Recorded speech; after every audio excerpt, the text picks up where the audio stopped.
away from the principles that we've held dear.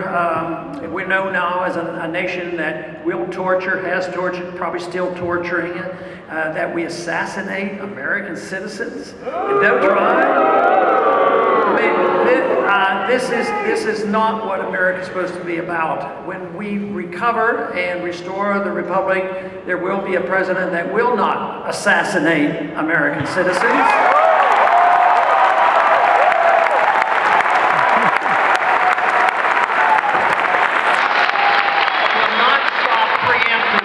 Will not go to war without a declaration. In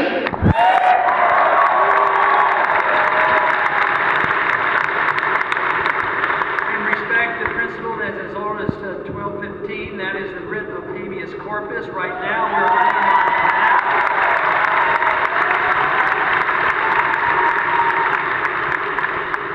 Personal liberty in a very important way hits us every day. I mean, today, if you want to go out and buy a light bulb, you want to pick your light bulb, you don't have a choice. There's a mandate we ought to talk about as well, you know. But it's endless on what we can do and can't do. They spend a lot of time deciding who has to pay for birth control pills. You know, and whether they can put a mandate on insurance company, you will pay for birth control pills. No, you won't pay for it. I mean, we're getting way off on tangents on what we should be really talking about.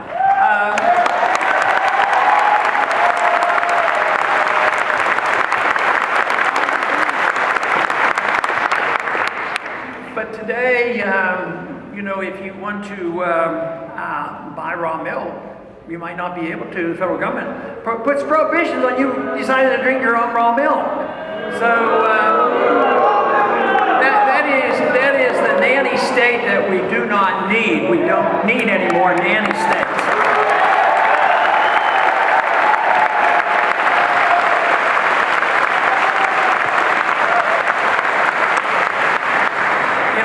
About the Interstate Commerce Clause, how it's being abused with medical care. But the abuse has been around for so long. Just think as early as 1942, that was when the courts ruled that it would be perfectly all right to prohibit you, if you lived on a farm, to raise wheat to make your own bread.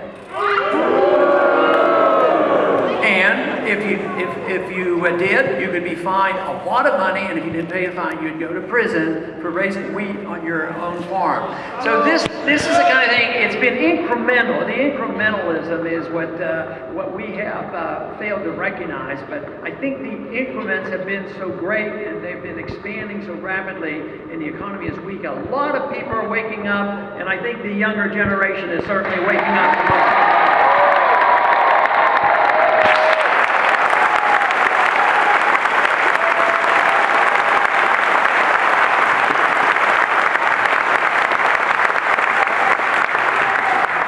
And of course, there was a court case in 2005 that dealt with the Interstate Commerce Clause, and it had to do with some states believing that an American citizen should have the right by their state laws, if they wanted, for medical reasons, to grow their own marijuana and use it. They thought that would be reasonable. But the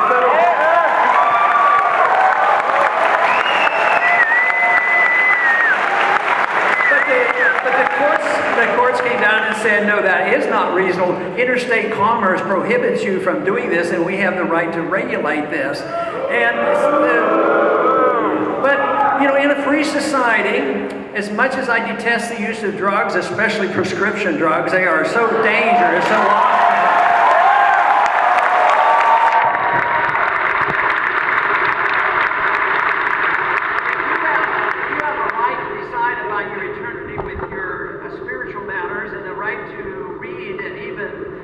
Sinister plots like communism and socialism, I think you ought to have a right to put into your own body whatever you want.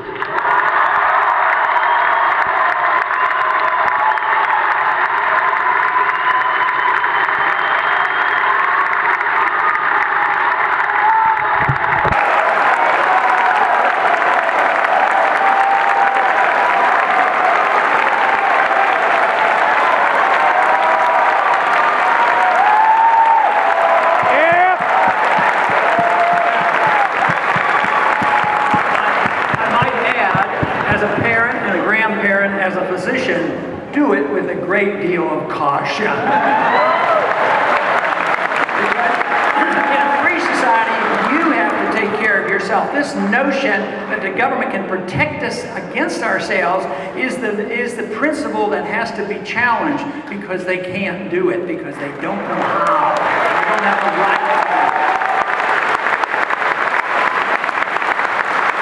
Of course, the big thing is a free society is far from a perfect society. You make a mistake, you suffer the consequences. But when the politician makes a mistake, everybody suffers. And that's where the real problem comes, because quite frankly, the people that I have met and the people that I know pass most of these laws aren't smart enough to tell you how you should spend your money.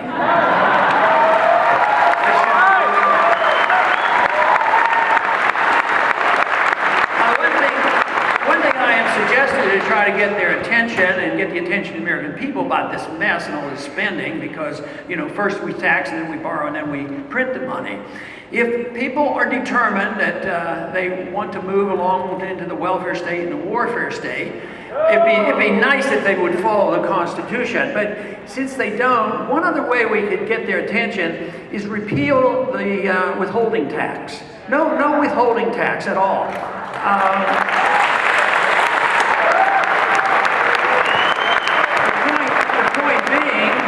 That, we should be, as employers, we should be forced to be the tax collector. We should be forced to testify against ourselves. There's a lot of good reasons not to have that happen. But if you didn't change anything else except this and said, okay, every one of us has to send a check to the government to pay all the bills that are due every single month, believe me, this thing would come crashing down real fast. It wouldn't happen.